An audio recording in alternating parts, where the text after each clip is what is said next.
अस्सलाम वालेकुम।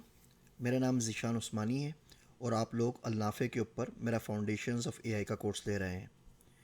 ये हमारे बेसिक लिंक्स हैं जहाँ से जाके आपको कोई टेक्निकल सपोर्ट चाहिए, अल-नाफ़े के कोर्सेज़ से मुतालिक पूछना है, इस कोर्स में रजिस्ट्रेशन किस तरह होगी, उसके बारे में पूछना है तो आप पूछ सकते हैं। आइए आज के लेक्चर का आगाज़ करते हैं। बिस्मिल्लाहिर्रहमानिर्रहीम। कुछ हाउसकीपिंग टास्क। सबसे पहली चीज़ कि मैं आपसे माज़रत ख़्वाह हूँ कि मैं आज के लेक्चर एक दिन लेट अपलोड कर रहा हूँ। मैं पिछले दिनों ट्रैवलिंग के अंदर था, एक बड़ा रीज़न था। तो होटल के अंदर इंटरनेट इतना अच्छा नहीं था जहाँ से मैं लेक्चर्स को अपलोड कर सकूँ। तो मैं कोशिश करूँगा कि इस वीक में मैं 2 बार लेक्चर्स अपलोड कर दूँ। इस वीक के भी कर दूँ और अगले वीक के भी कर दूँ, क्योंकि अगले वीक में मेरी थोड़ी सी ट्रैवलिंग फिर है। और दूसरा रीज़न ये था कि GPT-3 का पेपर आ गया था, तो उसकी वजह से मैं बहुत ज़्यादा बिज़ी भी रहा, एक्साइटेड भी रहा। मैं 22 साल से आर्टिफिशियल इंटेलिजेंस या मसनूई ज़हानत पे काम कर रहा हूँ, और GPT-3 की रिलीज़ से ज़्यादा एक्साइटेड डे मेरे लिए कोई भी नहीं था इन 22 सालों के अंदर। ये इतना ज़बरदस्त काम हुआ है। सिर्फ GPT-3 के एल्गोरिथम को अगर आपको ट्रेन करना हो तो आपको $12 मिलियन की सिर्फ मेमोरी की कॉस्ट पड़ेगी उसको ट्रेन करने के लिए। इसको 175 बिलियन पैरामीटर्स के ऊपर ट्रेन किया गया है, जो कि ऑलमोस्ट इम्पॉसिबल टास्क है। ये ओपन एआई ने निकाला है, पेपर रिलीज़ किया है। इसमें कुछ लिंक्स भी दे रहा हूँ, इसकी कुछ इंट्रोडक्टरी वीडियोस भी आखिर में मैं अपलोड कर रहा हूँ, आप उनको ज़रूर देखिएगा। लेकिन ये बिल्कुल ना यूँ समझिए कि ग्राउंड ब्रेकिंग किस्म का काम हुआ है। मैं आपको छोटी सी मिसाल देता हूँ। अगर आप पीएचडी थीसिस करना चाहते हैं तो आप इस एल्गोरिथम की मदद से एक ऐसा पीएचडी थीसिस लिख सकते हैं जो इससे पहले दुनिया में किसी ने लिखा होगा। आप कोई काम नहीं करेंगे, पूरे का पूरा कंप्यूटर काम करेगा। वो प्लेजरिज्म के तमाम टेस्ट जो भी टेस्ट होंगे पास कर लेगा और आपको पीएचडी की डिग्री मिल जाएगी। और तकरीबन अच्छे केसेस के अंदर, बेस के सिनारियों के अंदर 90% ह्यूमंस उसको जब पढ़ेंगे तो उनको पता नहीं लगेगा कि कंप्यूटर ने लिखा है या इंसान ने लिखा है। अब आप ड्रामों के स्क्रिप्ट की बात कर लें, आप सॉन्ग राइटिंग की बात कर लें, आप मुख्तलिफ़ चीज़ों की बात कर लें, इवन आप कंप्यूटर प्रोग्राम्स की बात कर लें। यहाँ पे मैं आपको एग्जांपल दे रहा हूँ एक डी बिल्ड की। आखिर में आप देखेंगे आपकी असाइनमेंट है एक, वो उस पर जाके आप कोई भी प्रोग्राम के बारे में लिख दें कि प्रोग्राम क्या करे, तो ये एप्लीकेशन GPT-3 को यूज़ करके पूरा एल्गोरिथम, पूरा प्रोग्राम आपको लिख के दे देगी। रिएक्ट नेटिव की एप्लीकेशन दे देगी, PHP की दे देगी, पाइथन की दे देगी। यानी कि जो भी हम प्रोग्रामिंग वगैरह पढ़ रहे हैं, अभी इतनी मेहनत कर रहे हैं, कुछ सालों के अंदर ये तमाम काम कंप्यूटर्स हमारे लिए कर रहे होंगे और हमें ह्यूमन प्रोग्रामर्स की ज़रूरत ही नहीं रहेगी। तो बहुत से लोगों को आपने सुना होगा, मुख्तलिफ कोर्स में बोलते रहते हैं कि स्ट्रॉन्ग एआई एग्जिस्ट नहीं करती, खाली वीक एआई एग्जिस्ट करती है।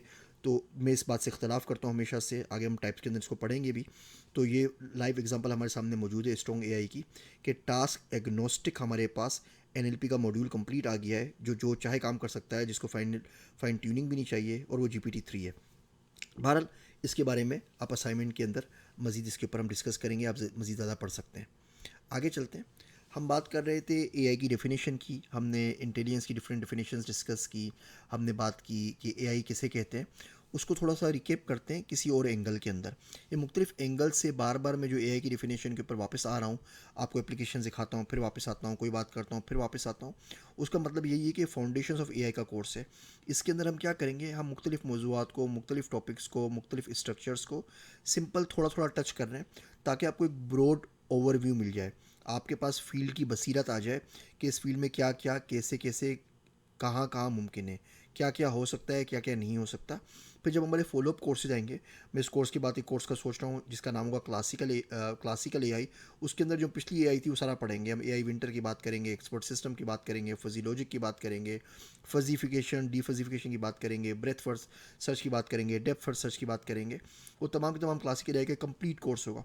तो यहाँ पे हम छोटी छोटी चीज़ों को टच कर रहे हैं। ये तमाम की तमाम अभी फाउंडेशंस बनाएंगी। जब एक बिल्डिंग की फाउंडेशंस बनती है ना, तो आपको देखते होंगे आप कितना गारा, कितना सरिया, कितना सीमेंट ज़मीन के अंदर जा रहा होता है, उसके ऊपर बिल्डिंग खड़ी होती है। तो अभी तमाम चीज़ें शायद आपको किसी हद तक बोरिंग लग रही हों, लेकिन यकीन जानिए इस सीरीज़ के जो बाकी कोर्सेज आएंगे उसमें ये तमाम चीज़ें आपके लिए बहुत ज़्यादा हेल्पफुल रहेंगी। डॉक्टर तफसीर का आपने गेस्ट लेक्चर देखा होगा एनएलपी के ऊपर। डॉक्टर तफसीर साहब सिर्फ एनएलपी के ऊपर 8 कोर्सेज बना रहे हैं। नेचुरल लैंग्वेज प्रोसेसिंग के ऊपर, नेचुरल लैंग्वेज अंडरस्टैंडिंग के ऊपर, मशीन ट्रांसलेशन के ऊपर, और वो अगले 3 महीनों के अंदर इंशाल्लाह ताला आप अल्नाफ़े के प्लेटफॉर्म पर देखेंगे। तो बहरहाल जैसे कि हमने पहले डिस्कस किया था आर्टिफिशियल इंटेलिजेंस की डेफिनेशन के अंदर, कि उसमें 5 चीज़ें होती हैं। एक एजेंट होता है, वो किसी इन्वायरमेंट के अंदर होता है, वो सेंसर्स की मदद से इन्वायरमेंट को परसीव कर रहा होता है, उस परसेप्शन की बिना के ऊपर वो कोई ना कोई एक्शंस लेता है जिसकी मदद से अपने किसी न किसी गोल को अचीव कर पाता है। अब इसके अंदर जो अडेप्टेबिलिटी है वो बहुत इंपॉर्टेंट है। एक शख्स है जो बहुत ज़हीन है, जो हर चीज़ याद कर लेता है, लेकिन उस जहानत का क्या फ़ायदा कि मौका पड़ने पर उस जहानत को इस्तेमाल ना कर सके। एक शख्स को चीज़ों का इस्तेमाल आता है, लेकिन उसे कुछ याद ही नहीं रहता, उसे याद ही नहीं होता कि कल मैंने प्रॉब्लम को किस तरह सॉल्व किया था, तो भी बेकार है। तो अगर आप अपनी इन्फॉर्मेशन को यूज़ करते हुए, बरूए कार लाते हुए किसी नई सिचुएशन, नई प्रॉब्लम, नए तरीके से उसको इम्प्लीमेंट कर सके अपने फ़ायदे के लिए, तो ये ट्रू मानों के अंदर इंटेलिजेंस है। साइकोलॉजी जो इंटेलिजेंस को डिफ़ाइन करती है, जहानत को, वो ये बोलती है कि कलेक्शन या कम्बिनेशन है 5 चीज़ों की, जिसमें लर्निंग आती है यानी कि सीखने का अमल, रीजनिंग आती है यानी कि इस्तदलाल, प्रॉब्लम सॉल्विंग आती है यानी कि किसी भी मनसूबाबंदी के तहत हम मुख्तलिफ़ तरीक़ों से किसी मसले को किस तरह हल कर सकते हैं। लैंग्वेज कैपेबिलिटीज़ आती हैं, किसी भी शख्स की बात को समझना, उसे अपनी बात समझाना, माफ़ी ज़मीर बयान करना। और नॉलेज आती है यानी कि विज़डम, वो जहानत, वो फ़हम, वो इदराक, जो हम इंफॉर्मेशन सीखते हैं उसको किस तरीके से स्टोर करते हैं।